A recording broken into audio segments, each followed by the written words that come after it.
LSAT blog. I also host the LSAT Unplugged YouTube channel and podcast. I've been teaching the LSAT since 2005, and I've never seen so many changes in such a short time. It's really been remarkable, first with the LSAT going digital last year, and now the unexpected move to online due to the COVID-19 pandemic. We have the LSAT being administered online from home using a software called ProctorU. It's called the LSAT Flex. And so part of my role in navigating students through these changes, is, as I see it, is to help you figure out what remains relevant from the past and also what you have to modify going forward. And so I can understand the uncertainty around not knowing which format you would get or how to prep appropriately. And so I want to assure you that whatever happens, your previous materials are still relevant. The previous exams are still relevant. The study techniques are still relevant. The content is still relevant. And so I think the first step is to recognize that some things will change, but some things won't change. And so if you don't know which format you're going to get, focus on what doesn't change. And then as the test gets closer, maybe you'll have more information, and maybe you will be able to prep more appropriately for one format versus the other. So I wanted to start with just addressing the most common questions I've been getting from students regarding the LSAT Flex, what it is, how it went, because we already had one administration of the Flex last week for the May LSAT. We're also going to have one in a couple weeks for the June LSAT, and then July and August are open questions, although I think that at least the July LSAT is pretty likely to be a Flex. That has not been decided yet. I also want to share in the chat, if I'm able to here, just a link to my most popular playlist at the moment on the YouTube channel. It's bit.ly/LSAT Flex. I have a playlist focused specifically on LSAT Flex preparation as we've been learning of all the changes, the latest updates from LSAC over the past couple of months. And so even if you don't know anybody else in your personal life, or you can't meet anybody in person to study for the LSAT because of the situation, you can still learn a lot through sessions like this, as well as through the YouTube videos and the podcast, where I'm releasing frequent updates, sometimes multiple times a day, as we learn more about upcoming test dates and different features of the LSAT Flex, both what has happened and what we expect to happen going forward. But again, remember that the content of the exam is the same, just the testing environment has changed. And so now we get into a little bit of test taking strategies. How do you prepare for a 3-section online exam versus a 5-section in-person exam? So first we had paper LSAT, 5 sections. It's still paper outside North America, but within North America, it was changed to be digital on a tablet, specifically a Microsoft Surface Go tablet, but it was still 5 sections, same test length as previous. Now with the Flex, it's 3 sections. It's condensed. You have 1 section of games, 1 section of logical reasoning, and 1 section of reading comprehension. So rather than 2 scored logical reasoning sections, it's only 1 scored section of logical reasoning. But logical reasoning is still the same content. Games, still the same content. Reading comp, still the same content. And this is not the first change we've seen with the LSAT, even with the format. Back in June 2007, they switched from having 4 long passages to 3 long passages and then 1 set of short or dual comparative passages. They also had a change where they added rule substitution questions in 2009 to the logic game section, and that has appeared on nearly every exam since. So changes to the exam are not unprecedented, and law schools don't care whether you did the Flex or the regular 5 section. They don't care if you do digital or paper. They don't care if you did any other change along the way. Regardless, they consider your LSAT score valid. LSAC still gives you a score out of 180 on that 120 to 180 band. So I wouldn't worry about which one you take.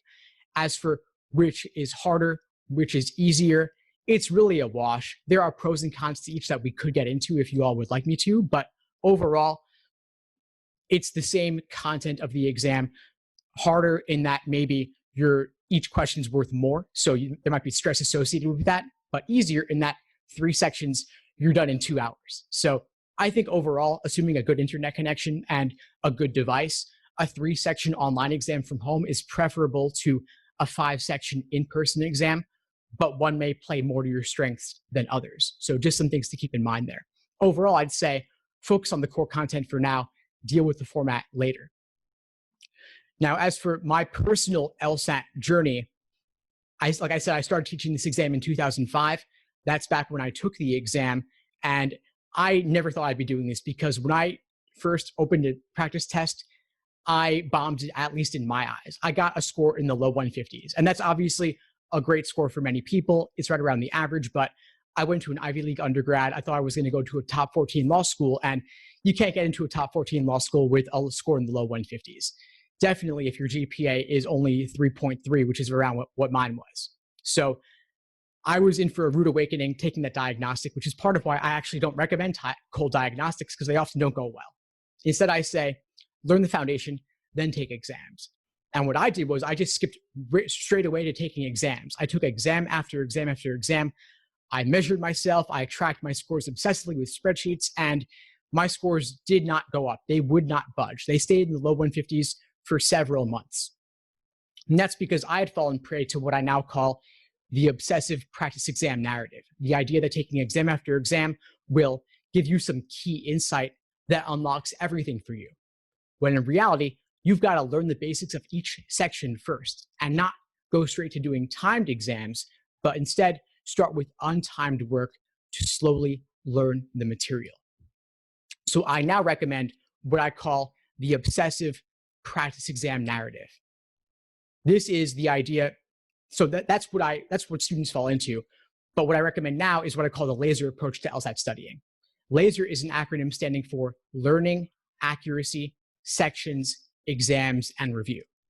So learning, accuracy, sections, exams, and review. Learning is the theory, basically reading textbook chapters, watching videos, getting a general sense of what each section of the exam involves, what each question type involves. Then A is for accuracy, doing individual questions by type to better understand the proper perspective from which to view each question type. So that would be ordering games, or strengthening questions in logical reasoning, or flaw questions, necessary assumption, and then how to approach a reading comp passage. Then S is for sections, doing timed 35-minute sections to work on your pacing. Then you have E for endurance, which is doing full-length 5-section exams for the in-person LSAT, or 3 sections for the LSAT Flex. And then R is for review, which is too often neglected, but is actually incredibly important. And so I would say when it comes to the review process, I'll go more in depth on that now. Basically, I recommend what I call the Socratic review method. And the Socratic review method is basically an inquiry. Basically, you analyze your mistakes. You analyze your thought process for any question that gave you trouble, or you got wrong or gave you difficulty. So one example might be in logical reasoning. If you got a logical reasoning question wrong, where did your misunderstanding stem from? Was it in the stimulus? Was it in the question stem? Or was it in the answer choices? If it was in the stimulus, what about the stimulus tripped you up? Was it a complex argument? Did they bury the conclusion in the middle? Did they fail to use indicator words? Or did they use annoying indicator words like unless, except, until, or without, all of which require some degree of translation? Did you have to take the contrapositive? Was it on a tough topic? There's a million different reasons why it could have been difficult for you, but you've got to figure out specifically what made it difficult for you and what tricks you don't fall for, so you can avoid falling for those tricks or traps going forward.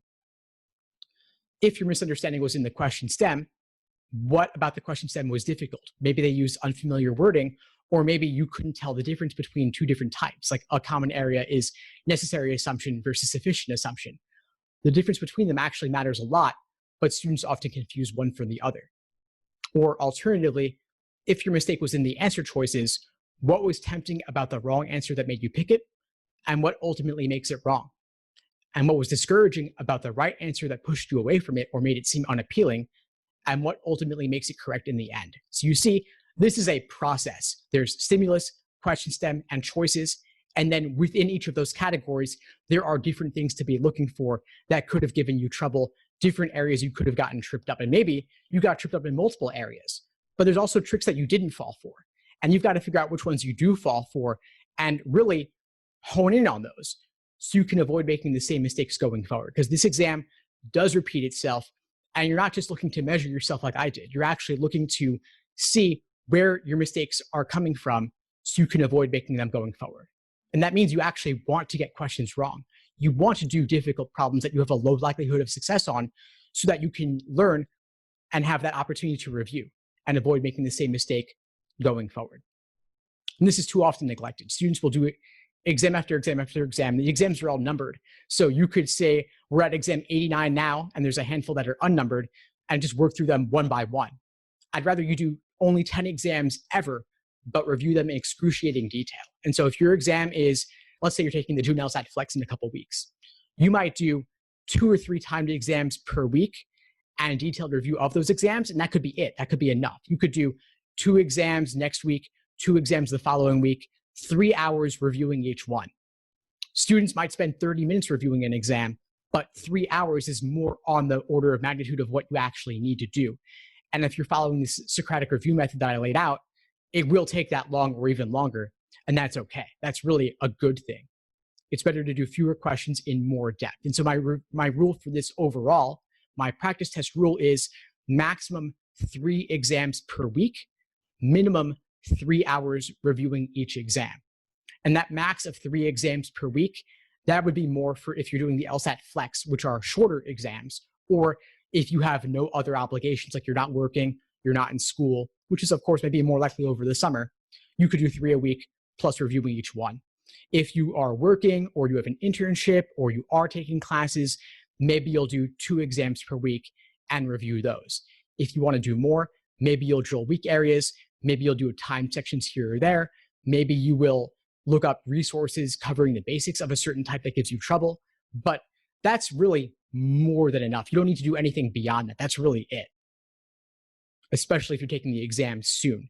If your timeline is longer, like you're aiming for the August LSAT or October or November or beyond, then you're going to spend more time in the earlier phases of that laser approach. You'll spend more time on learning the theory or doing individual questions by type. You'll save the timed exams for later. Let's see what else here. What else should I cover? I could cover a couple of specific rules or guidelines for different sections of the exam, specifically games, reasoning, and reading comp. So games, we all know, if you've taken a look at the exam up to this point, there's logic games, logical reasoning, reading comprehension. Within games, you have ordering, grouping, combinations, and my study plans cover the basics of each of those. And there's plenty of resources out there on those as well. But students run into trouble with weird curveball games and rule substitution questions. So I actually have lists of those here because most categorizations don't cover those. So I'm going to suggest that anyone who's already gotten a good sense of the basics should cover more of those weird curveball games and those rule substitution questions because they appear less frequently, but you can master them just the same. With regard to logical reasoning, too many resources focus only on question stem type. Like I said, necessary assumption, sufficient assumption, strengthen, weaken, flaw, must be true, and so on. But there's also the stimulus to focus on as well, not just question stem type. And the stimulus involves understanding fully the method of reasoning. How did they go about making their argument? What are the underlying assumptions? What did they fail to consider? And there aren't really a whole lot of categorizations of this sort because there are too many methods of reasoning out there, or any simple categories would be overly simplistic as to not be useful, like causal reasoning versus conditional reasoning in an argument. It's worth looking at, but that's not enough specificity. We need to think about correlational arguments or arguments based upon a study or a survey. And you could go deep down a rabbit hole analyzing those if you wanted to categorize them. So I wouldn't actually categorize them that way, but I would look with that perspective when you got a question wrong. Maybe you have trouble with arguments involving studies or surveys, and so you have to look and see, are they failing to use a representative sample? Is the sample size not large enough? Were the survey questions biased? Or for an argument involving correlations, maybe there's a third variable in play that could have caused both, or maybe the correlational nature is reversed. The causal relationship is reversed there. And so those are the kinds of things to be thinking about as you analyze questions and see what mistakes you're commonly making, what traps you're falling into. Then finally, for reading comprehension, one thing I'll say a common mistake students make is they take too many notes. They take too many notes, they highlight too much, they underline too much, and that was simply time consuming for the paper LSAT. For the digital or for the online LSAT Flex, the tools don't actually even work that well. They aren't that precise when you want to click or drag over a certain area to highlight or underline. So for that reason, as well as the time involved, I would aim to not annotate at all on the digital LSAT or the LSAT Flex. And I would take very few notes, if any, on the scratch paper, simply aiming to walk away with the main idea. So I know I've covered a lot here. That's in general what I had prepared, but I'm happy to entertain any questions at all that anyone has.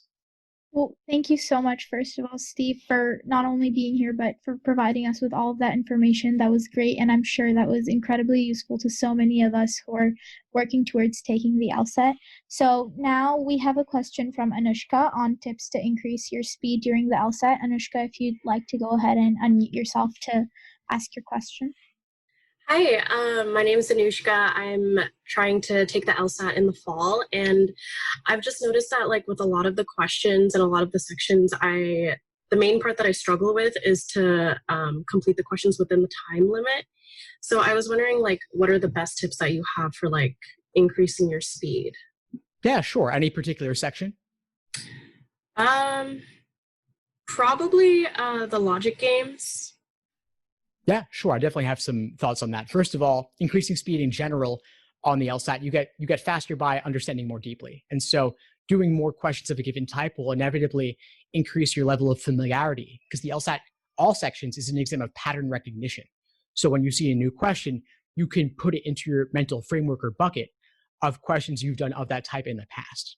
But that's not really an answer, obviously. So I'll give you a more detailed answer involving strategy, which is reuse previous work. So in logic games in particular, you have your orientation question that gives you a valid scenario, the answer there. Then you have any local or hypothetical scenarios you've drawn over the course of that game. If you look back at those, considering that they're valid scenarios that comply with all the rules, then you could use those to help you solve more general global questions later in the game. So when you're coming across a general global question in the moment, if you have no idea what the answer is, you could draw a bunch of hypotheticals in that moment, or you could simply brute force it by running through all 5 choices. But that takes quite a while. Instead, I would say, skip that question, flag it, do the local if questions, and use those later to help you solve the general global questions. It's probably the biggest thing I would say for increasing speed, other than making more initial inferences up front whenever possible. Thank you so much, Steve, for answering Anushka's question. Now we have a question from Ariel Yomtov on the importance of conditional reasoning. Ariel, if you'd like to unmute yourself, please feel free to do so and ask your question. Hey, Steve. Thanks for joining us today. My name is Ariel. I recently just started watching your videos as I started studying for the LSAT, so super excited to have you here. I had a few questions. So the issue I find myself having is that a lot of my friends, they start studying, they memorize where it says, okay, if you have an if, then that's an indicator of a conditional statement and such. But as I'm reading through these questions, I'm more so just focused on the content and kind of understanding the content and not really identifying what's the premise, where's the conclusion. I'm still getting those answers right. So I wanted to ask you pretty much is, how does one go about effectively identifying a conditional statement or different type of questions without having to memorize these key words, if, then, since, and all these different things? Because I feel like there's so many different indicators and one can get lost. That's a great question. Thanks for that. So there are a lot of indicators out there, and I wouldn't necessarily aim to memorize them with flashcards. If that's what it takes, though, I would do it, because it is incredibly important to recognize what's a sufficient indicator, what's a necessary indicator. It's important to know those on the LSAT, especially so for games involving conditional rules, but also in logical reasoning to a lesser extent. But your point is a valid one, and I agree with you, actually, that certain resources overemphasize the importance of diagramming or of thinking of things in a conditional way on the logical reasoning section. Most logical reasoning arguments are informal in nature, meaning that diagramming isn't going to do a whole lot for you, and most of them don't even involve multiple conditionals. So the cases where diagramming is useful is when you see multiple conditional statements that can be linked together. And another indicator of diagramming being useful is when they're not talking in a way that anybody would talk in everyday life. So if you have lots of very formal conditional statements that are leading to something that are linking together in some way, then you may want a diagram. But for most question types, diagramming is not going to help you. And the thing you mentioned about engaging in a real world sense is what I recommend as well. So for example, necessary assumption questions are always informal. I would never diagram those. You diagram sometimes on must be trues, sometimes sufficient assumption questions, sometimes parallel questions, but most logical reasoning question types, conditionality and formal logic doesn't really come into play. So I think too many students overemphasize diagramming and they try to treat it as a crutch, when in reality, all you're doing is turning the variables or the proper nouns in the stimulus into letters, but it's not actually getting you anywhere further. Got it. So would you say you recommend memorizing those if, since, then, and kind of having those as indicators, but not actually diagramming it, more so just memorizing those for familiarity? Overall, yes, but the only thing I would change there is I wouldn't say to memorize them in a deliberate way. I think this is best done when it happens more organically through exposure to the material. But if you're finding that it just is not sticking with you, what the indicator words mean, then I would take that step of actually doing flashcards. Got it. Okay. Thanks for your advice and appreciate the videos. Keep pushing them. They're amazing. Of course. Thanks. I will.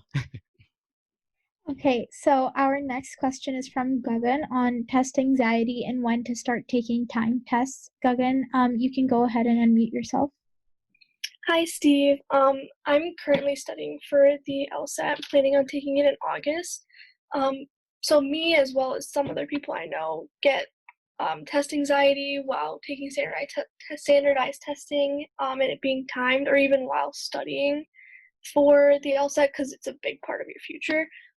So what do you recommend for that? It's a great question. It's one I get a lot, and it's incredibly important. And a couple of things to keep in mind. One is that law schools, at least those in the US, they do not average multiple LSAT scores. They only take the highest. They may see all scores. They may, quote unquote, consider all scores. And I think they say that simply because it sounds more holistic. But in reality, they only have incentive to actually consider in calculating your chances with their admissions index, your highest score. And so what that means is that while the LSAT as a whole is incredibly important, no one particular test date will make or break you. You can always retake. And now the LSAT's offered nearly every month. And so it's not all riding on any one particular test date. That's the first thing I would say. The second is that there are strategies that you can use to address test anxiety and test day nerves. One of them, and this applies whether you're taking the LSAT or you're thinking about law school exams in the fall, is simulate test day conditions as closely as possible and do dry runs of the exam, do practice tests, and do them in the same environment where you'll do the actual thing ideally. And because of stay at home and school being online potentially, you're taking exams at your desk with your same computer. And so you can simulate that very closely.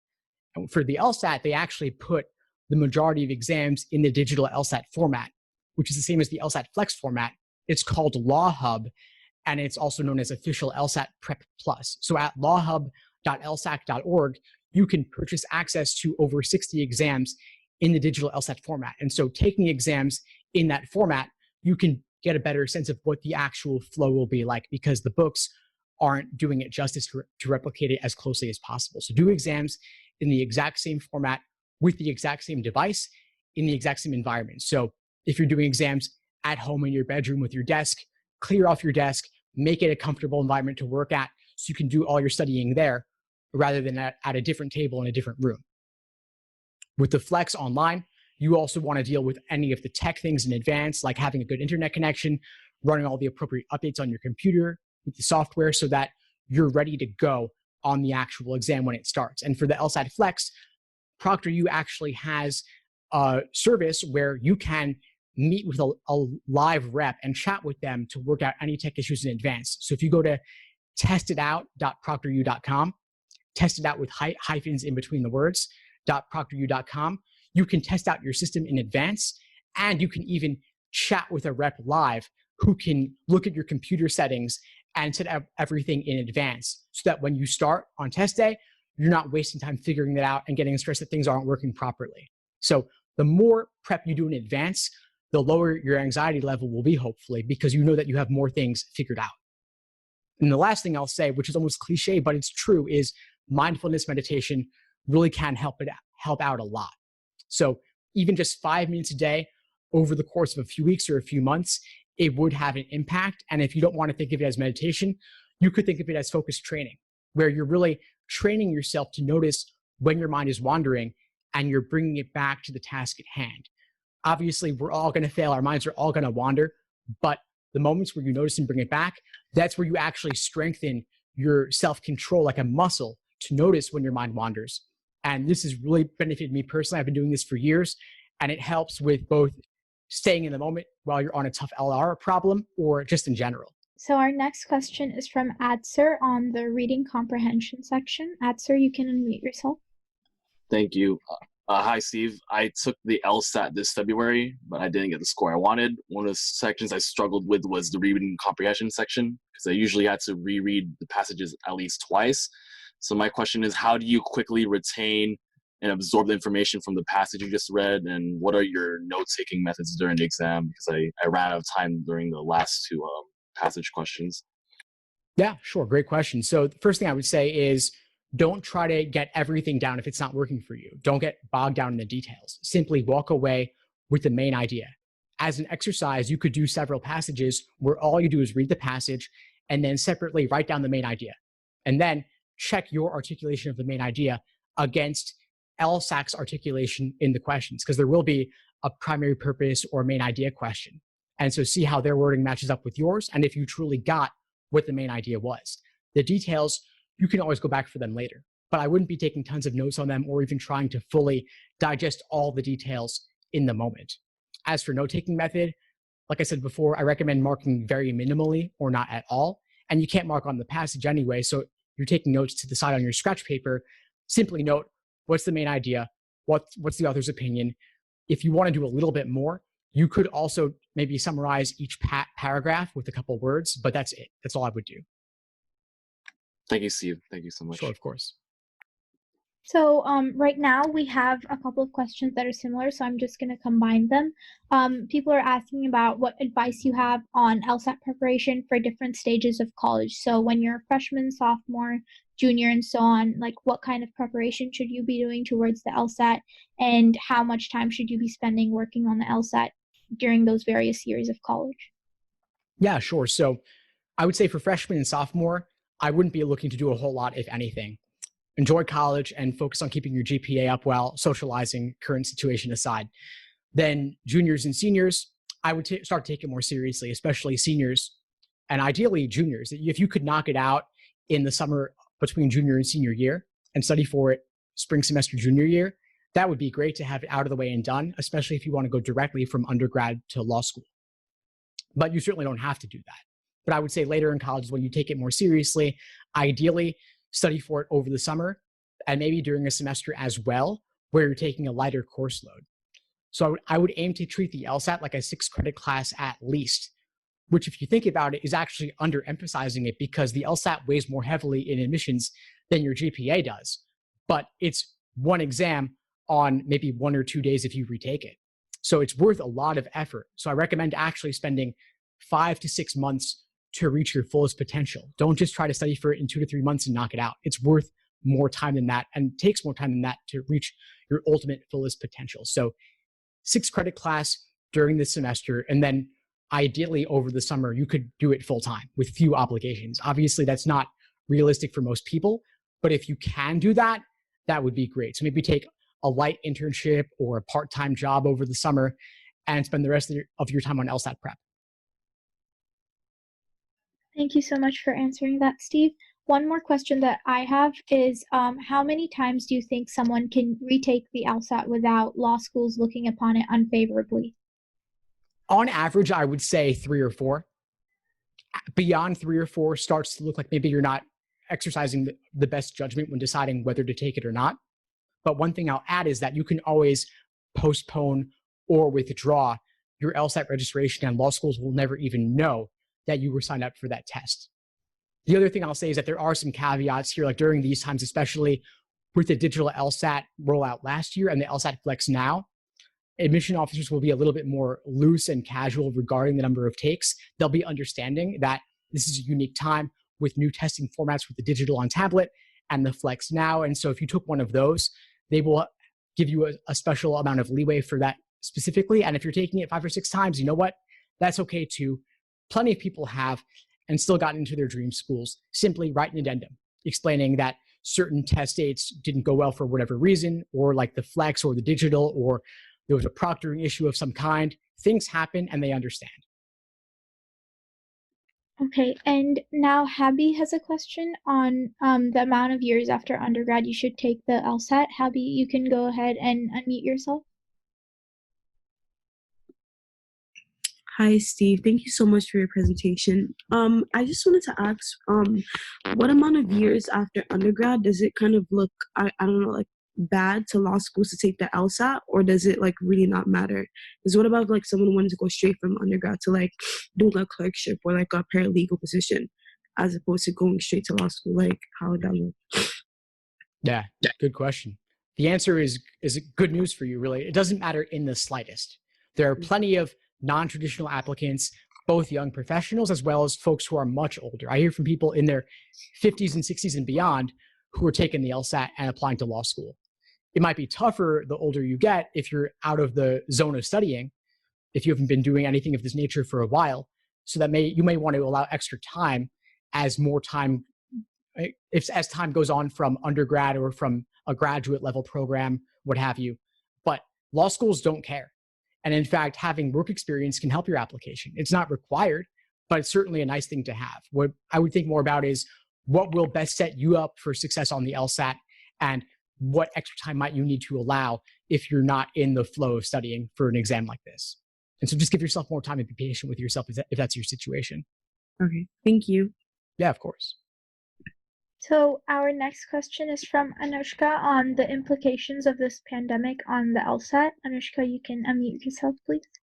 Hi, I had another question. So how do you think law schools will kind of like interpret our LSAT scores like based on like the pandemic right now? So if someone, for example, does worse because they couldn't have like they couldn't afford like proper preparations, or they did extra well despite the fact that they were like struggling financially or something like that. So how do you think like law schools would interpret those scores? Ultimately, the number is the number. So if during a pandemic you can't reach your fullest potential on the LSAT, the best thing you could do is retake.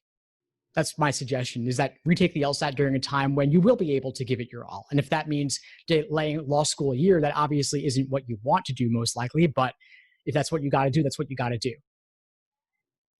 Thank you. Of course. One thing I could add to this is the admission side of things, which is that law schools treat flex scores the same as regular scores. They're out of 120 to 180. But in terms of competitiveness, that remains to be seen. So it's an open question. I mean, for those starting law school this fall or who are getting off the wait list, it may be less competitive if folks decide not to go. And then those applying this fall for next year, it might be more competitive because applications typically increase during economic difficulties or economic uncertainty as folks look to wait out a recession for 3 years. So next cycle might be more competitive. We'll see. But law schools, when it comes to the numbers, they just want the numbers at the end of the day. Thank you. Sure. So Adhd has a question on the minimum LSAT score for scholarships. Yeah, I have another question. So what is the score you estimate to be the minimum you can get a large amount of money so we don't have to take student loans? And a follow-up for that is, how many of your fellow law school classmates had a low LSAT score but a high GPA? Because I'm in that position right now. Sure, that's a good question. So first thing I'll say is I didn't go to law school. I actually didn't go to law school myself. I got sidetracked with the LSAT, never made it, got obsessed with this exam, fascinated by it. So I never personally went. But there are plenty of people who have low GPAs and high LSAT scores, or vice versa. There are splitters, there are reverse splitters. Law schools look at the numbers and make their own calculations about that. As for scholarships, if your LSAT score is above the median, that's what means you're more likely to get scholarship money, because you would boost their average LSAT score and help them rise in the rankings. So it's school to school, it varies. Typically getting a couple points above their median can help you boost your odds of getting scholarship money. And that's part of why retaking is so valuable, since law schools don't average scores, they take the highest. Thank you, Steve. Thank you so much. Sure, of course. Some of our students are actually wondering if you can go more in depth into some LSAT terms that have been used, such as splitters, and even how to register for the LSAT, because you have to go through the LSAC to do so. Yeah, sure, absolutely. And so splitters are basically those with high LSAT scores and low GPs. I think that's what it is, actually. It could be the reverse. But basically, splitters and reverse splitters are when you have a significant difference between the standardized test score and your undergraduate GPA. And so some folks will have lower GPAs and significantly higher LSATs where their GPA doesn't reflect their true potential. Others have the reverse. And then the other question, remind me? The other question was the sort of the registration process for the LSAT, because you have to go through the LSAC to do so.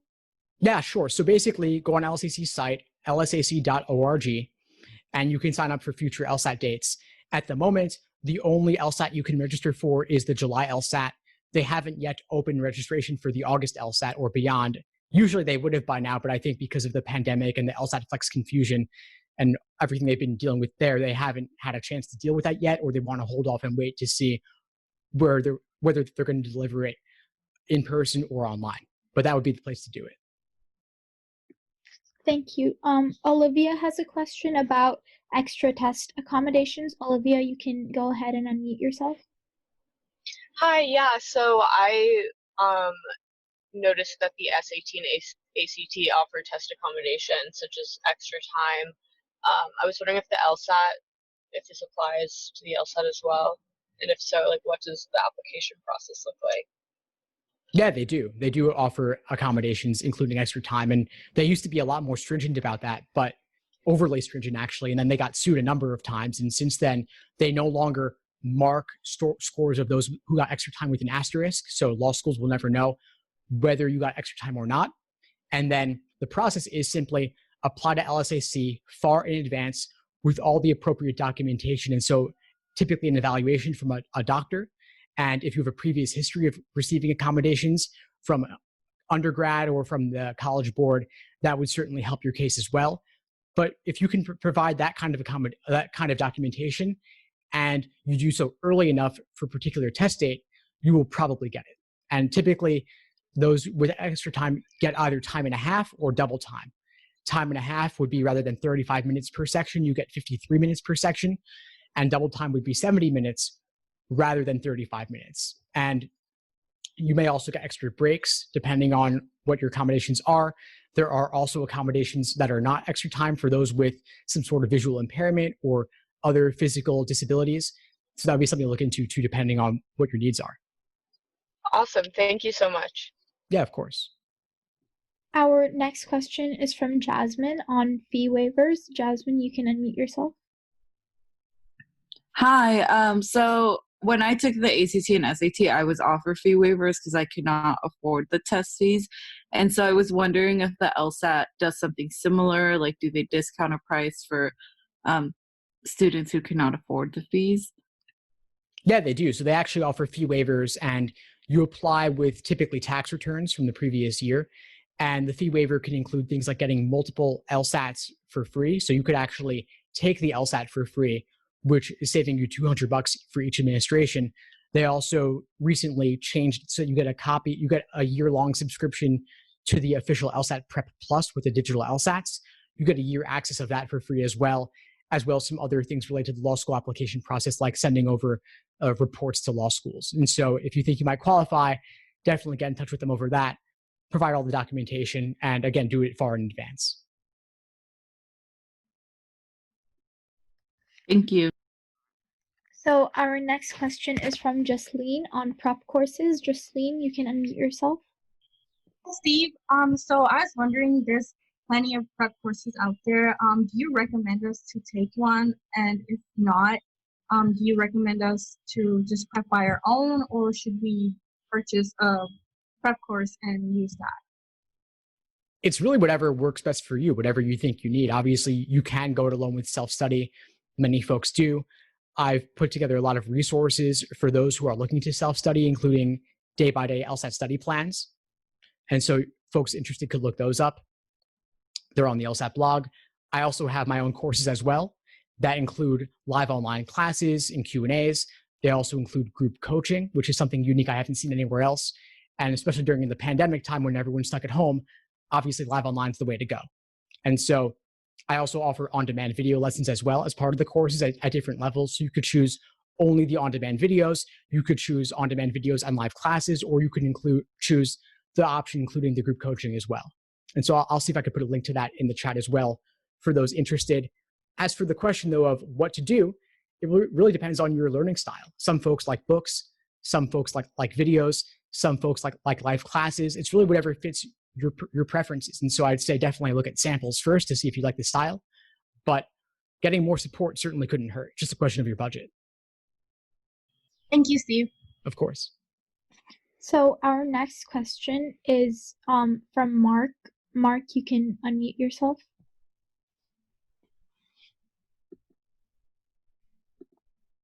Mark? Okay, I'll just ask his question, I guess. Yeah. Oh, okay, you're here. Sorry, go ahead.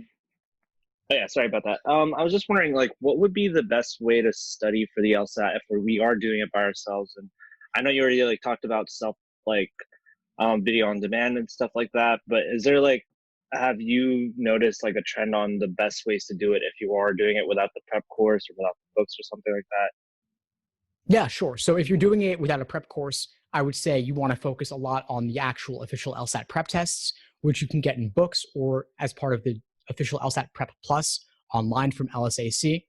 I would start with those for sure. Use those. On top of that, there's plenty of free resources out there. I've got the LSAT blog, the LSAT Unplugged YouTube channel and podcast. I've got a Facebook group and Instagram putting out tons of free information. LSAC has also partnered with the Khan Academy, and so you can get more free exams from there. I don't think the methods or the lessons there are necessarily the best, but it's free. So if you have more time than money, you could navigate through that. The study plans I have would be my recommendations without a prep course. So the study plans follow that laser approach I mentioned. So learning the theory, doing individual questions by type, then full sections, then full exams. I have paid ones, but I also have free week by week ones to give you a sample of what it could be like. So I'll put a link to that as well. And basically just laying out for all different periods of time, how to best use the exams in conjunction with free resources. And so that way you're doing things systematically, not just doing exam after exam and falling into that trap. Thank you so much. Yeah, of course. So one question that I actually had was that you've obviously provided some great resources for students to use as well as schedules, but sometimes it's easy to get caught up in the whole, excitement of everyone is taking the LSAT at the same time as you and it's nearing, and then some people get, too occupied with that and study for days at a time. So how would you suggest avoiding that and really pacing yourself better so that you're better equipped to take the test and you're not just overloading and crashing right before the exam? Yeah. Burnout is real. Burnout is real, especially if you have too much free time on your hands to study for this exam. So I would say take days off. Take days off. I build them into my study plans for a reason. Some people need the momentum of doing something every single day though, but if you aren't going to take days off, keep it extremely minimal, just one question to help you keep that momentum going. But beyond that, I wouldn't do too much. I would also set limits where you're budgeting time not only by weeks or months, but by what's happening over the course of a day. So within a single day, when are you taking a break for lunch? When are you starting? And when are you stopping? And I have links for that as well. I could send out after. I don't want to put too many links in the chat at once, but basically the idea is that you wake up, you eat breakfast, you work out, study for a few hours, break for lunch, study a few more hours, and you're done. So max maybe 3 hours in the morning, 3 hours in the afternoon. That's 6 hours. That's more than enough. You could do 2 and 2 or 2.5 and 2.5, but basically not making it be 8-10 hours a day and setting a goal where after a certain point, after 5 p.m. or after 4 p.m., you're done with LSAT for the day and you can just relax. Thank you so much, Steve. And also, everyone, I recommend saving the links that Steve has been sending into the chat. Our next question is from Ariel regarding academic dishonesty.